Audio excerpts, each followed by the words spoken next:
What is God's Spirit? Yeah, so the Spirit is the way the biblical authors talk about God's personal presence. The Hebrew word is ruach. Ruach. Yeah, you got to clear your throat at the end. So what is it? Well, ruach can refer to a number of different things, but what they all have in common is energy. Energy, how so? So there's an invisible energy that makes the clouds move or the tree branches sway. Right, wind. So in Hebrew, that's ruach. Okay. Now take a big breath. So you feel that inside you. Yeah, the air? Well, specifically the energy, right? The vitality in your body that you get from breathing deeply, that too is ruach. And this is the same word used in the Bible to describe God's personal presence. Just like wind and breath are invisible, God's Spirit is invisible. Wind is powerful, and so God's Spirit is powerful. And just as breath keeps us alive, so God's Spirit sustains all of life. Yeah, ruach. Now, as we continue on in the story of the Bible, we see God's Ruach giving special empowerment to people for specific tasks. The first person in the Bible this happens to is Joseph. God's Spirit enables him to understand and interpret dreams. And then it happens to this guy named Bezalel, and he's an artist. God's Spirit empowers him with wisdom and skills. He's given creative genius to make beautiful things in the tabernacle. And we also see God's Ruach empower a group of people called the prophets. They're able to see what's happening in history from God's point of view. That's exactly right. And here's the problem as the prophets saw it.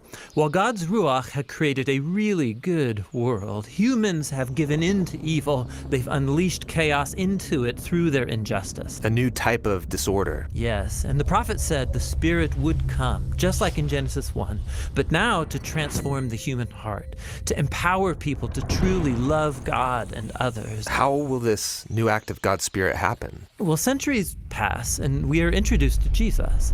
And at the beginning of his mission, there's this beautiful scene where Jesus is being baptized in the waters of the Jordan River.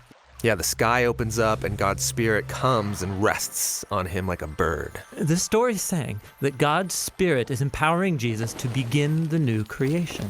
And we see this happening when he heals people or forgives their sins. He's creating life where there once was death. Now, Israel's religious leaders oppose Jesus, and they eventually have him killed. But even here, God's Spirit is at work. The earliest disciples of Jesus, who saw him alive from the dead, said it was God's energizing Spirit that raised Jesus. This is the beginning of new creation. Yes, and it's still going. When Jesus appeared to his closest followers, he breathed on them and said, "Receive the Holy Spirit." And soon after that, the Spirit powerfully comes on all of his disciples. So that they can become a part of this new creation and share the good news and learn how to live by the energy and influence of God's Spirit. And so, today, the Spirit is still hovering in dark places. Yes, pointing people to Jesus, transforming and empowering them so they can love God and others. And the Christian hope is that the Spirit is going to finish the job. The story of the Bible ends with a vision of a new humanity, living in a new world that's permeated with God's love and life-giving Spirit.